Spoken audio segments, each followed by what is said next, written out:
Hello दोस्तों, स्वागत है आप सबका मेरे YouTube channel Sachin education hub पर। दोस्तों, आज हम बात करेंगे कि पोर्टफोलियो मैनेजमेंट क्या होता है। तो दोस्तों, इसमें आज हम एक छोटा सा ही क्वेश्चन करेंगे। छोटी सी वीडियो है, एक क्वेश्चन आपको कवर कराया जाएगा कि इसका पर्पस क्या है, साथ में यानी मीनिंग और पर्पस क्या है। इसके नोट्स एक तरीके से स्लाइड से आपको यहाँ पे मिल जाएंगे। अगर आपको हैंड रिटन चाहिए तो आप मेरे टेलीग्राम चैनल से ले सकते हैं, जिसका लिंक आपको डिस्क्रिप्शन में मिल जाएगा। तो दोस्तों, स्टार्ट करते हैं। तो मैं ये कह देता हूँ सबसे पहले कि ये पार्ट 1 है। आपको इसके फर्दर पार्ट्स में आपको इसके फंक्शंस, इसके अलावा जितने इसमें टॉपिक्स आते जाएंगे, ये पूरी बुक आपको कवर करा दी जाएगी, इसका पूरा टॉपिक कवर करा दिया जाएगा। चिंता की कोई बात नहीं है आपको। तो पढ़ते हैं। सबसे पहले आपके सामने है कि पोर्टफोलियो मैनेजमेंट क्या है। तो सबसे पहले वर्ड पोर्टफोलियो क्या होता है। Portfolio is a collection of investment instruments like shares, mutual fund, bonds, FD, other cash equivalents. Portfolio एक तरीके की इन्वेस्टमेंट्स इंस्ट्रूमेंट्स की कलेक्शन होती है, जैसे कि शेयर्स हो गए, म्यूचुअल फंड हो गए। तो कलेक्शन ऑफ इन्वेस्टमेंट कह सकते हो, इन्वेस्टमेंट इंस्ट्रूमेंट्स, ठीक है।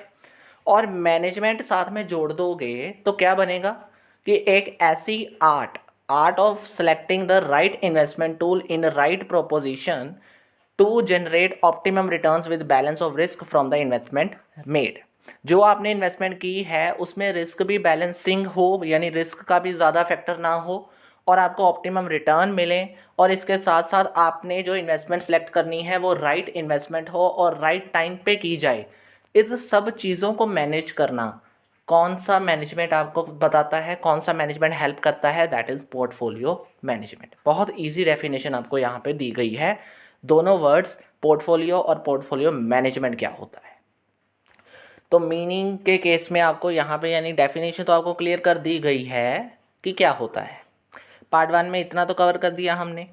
अब अगर हमें साथ में आ जाए कि इसके ऑब्जेक्टिव्स क्या हैं, यानी एक छोटा सा क्वेश्चन कह लो या एक बड़ा भी क्वेश्चन आ जाए, तो आपको इसके ऑब्जेक्टिव्स लिखने हैं। तो सबसे पहला इसका मेन ऑब्जेक्टिव आता है कि इसने कैपिटल की ग्रोथ करनी होती है, या इसका मेन पर्पस क्या है कि इसने कैपिटल को ग्रो करना है। कैसे करना है? बाय री इन्वेस्टिंग द ग्रोथ सिक्योरिटीज़, यानी जो भी सिक्योरिटीज़ आपकी ग्रो कर रही हैं उनको दोबारा से री इन्वेस्ट करने का तरीका कौन बताता है? Portfolio management. और अगर आप ऐसा करते हो तो एक तो इंटरेस्ट बच जाता है, इंटरेस्ट सेव हो जाता है इन्वेस्टर का, और साथ में आपकी ग्रोथ हो जाती है कैपिटल की। दूसरा, लिक्विडिटी पोजीशन क्या है कि जब ज़रूरत पड़े आपके पास पैसा होना चाहिए। तो ऑटोमेटिकली जो पोर्टफोलियो मैनेजमेंट है वो आपके पास पैसा इतना तो रखता ही है कि आपको ज़रूरत पड़ने पर at a short term notice के ऊपर भी आपको वो पैसा आपके पास हो, यानी लिक्विडिटी बनी रहती है या बना के रखना इसका मेन ऑब्जेक्टिव होता है, इसका मेन पर्पस होता है। तो पहला था कैपिटल ग्रो करना, सेकंड आ गया लिक्विडिटी बना के रखना, तीसरा अब आपके सामने आ रहा है मार्केटेबिलिटी। कैसे करना? देखो जी, पोर्टफोलियो मैनेजमेंट है वो हमेशा ये डील करता है सिक्योरिटीज़ में कि वो ऐसी सिक्योरिटीज़ को ही खरीदे और बेचे जो मार्केटेबल हो या ट्रेडेड हो। सीधी सी बात है, ऐसी सिक्योरिटीज़ ही लेनी चाहिए ताकि आपको बेनिफिट हो सके। या फिर ऐसी सिक्योरिटीज़ को वो रिकमेंड करता है कि जो मेजर स्टॉक एक्सचेंजेस में चलती हैं, यानी जैसे भी स्टॉक एक्सचेंज जो मेजर हैं उनके बीच में जो जो सिक्योरिटीज़ की डीलिंग हो रही है, सिर्फ उनमें डील करने की सजेशन या रिकमेंडेशन कौन देता है? पोर्टफोलियो मैनेजमेंट, या देना इसका मेन ऑब्जेक्टिव होता है।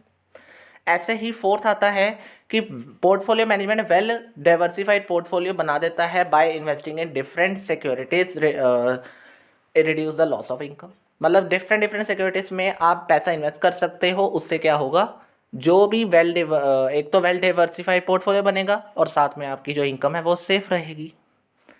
ठीक है, तो ये सारे ऑब्जेक्टिव्स हैं जो आपको माइंड में रखने हैं एक पोर्टफोलियो मैनेजमेंट करते टाइम। पोर्टफोलियो मैनेजमेंट का अगला उद्देश्य या अगला पर्पस क्या होता है कि इसने जो भी परचेजिंग पावर है ना उसको बना के रखना है या उसको ग्रो करना है। यानी इनका मेन ऑब्जेक्टिव होता है कि इन्वेस्टमेंट को सेफ एंड सिक्योर करके या फिर आपको सेटिस्फेक्शन प्रोवाइड करके ये क्या करता है, जो भी परचेजिंग पावर है सिक्योरिटीज़ को खरीदने की उसको बढ़ाता रहता है और उसको बढ़ाने से आपका ही बेनिफिट होता है। ये इसका उद्देश्य हो गया। और लास्ट अब हम करेंगे मिनिमाइजेशन ऑफ टैक्स बर्डन। तो पोर्टफोलियो मैनेजमेंट ये भी ध्यान में रखता है कि जितनी भी इन्वेस्टमेंट है वो प्लान तरीके से की गई हो या की जाए, ताकि जो इन्वेस्टर्स हैं उनको गुड रिटर्न मिले, और गुड रिटर्न्स के साथ साथ उनको जो एफिशिएंट तरीके से रिटर्न्स मिले हैं वो इतने अच्छे तरीके से हों कि उनकी कॉस्ट तो कम होती है और साथ में टैक्स भी कम होते। यानी वो इस तरीके से आपको स्ट्रक्चर बताते हैं कि आपका टैक्स कम से कम लगेगा अगर आपने वो रिटर्न कमाया भी है ज़्यादा। तो मेरे ख्याल से दोस्तों आपको समझ आ गया होगा। आपके नोट्स आपको यहाँ पे मिल गए हैं। अगर आपको यही नोट्स टेलीग्राम चैनल पे लेने हैं हैंड रिटन, वो भी आपको मिल जाएंगे। तो लिंक आपको डिस्क्रिप्शन में दे दिया गया है। तो अगर आपको वीडियो अच्छी लगी है, समझ आ गई है, एक छोटा सा पार्ट था, इससे आगे आपको और मिलेंगे। तो अगर आपको ये वाली वीडियो समझ आ गई है, क्वेश्चन आपका कवर हो गया, तो लाइक शेयर एंड सब्सक्राइब करना मत भूलना दोस्तों। तो कोई प्रॉब्लम है तो नीचे दे के कमेंट बॉक्स में कमेंट भी कर सकते हो। आज के लिए इतना ही है दोस्तों। Thank you very